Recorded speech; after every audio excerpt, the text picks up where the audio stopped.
நிழலின் அருமை வெயிலில் தான் தெரியும். மிக கடுமையான வெப்பத்தில் ஹீட் வார்னிங் கொடுக்கப்பட்ட சூழ்நிலையில் பிரயாணம் செய்ய வேண்டியிருந்தது.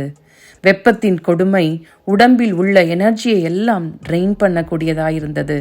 மிக களைப்புக்கும் சோர்வுக்கும் மத்தியில் தூரத்தில் இருந்த மரத்தை கண்டு அதை நிழலை நாடி ஓடினேன். அந்த நிழலில் நின்றபோது ஒரு மிகப்பெரிய புத்துணர்ச்சியை, உற்சாகத்தை உணர முடிந்தது.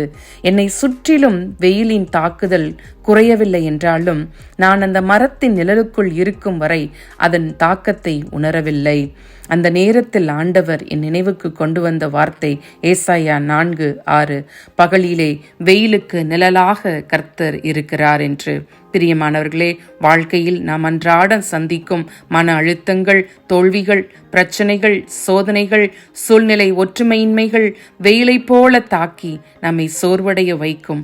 ஆனால் கடும் வெயிலில் ஒரு மரத்தின் நிழல் எப்படி இருக்கிறதோ, சிக்கலான நேரங்களில் நம்முடைய தேவன் நிழலாக இருந்து நமக்கு பாதுகாப்பையும் மன அமைதியையும் மகிழ்ச்சியையும் உற்சாகத்தையும் கொடுக்கிறார்.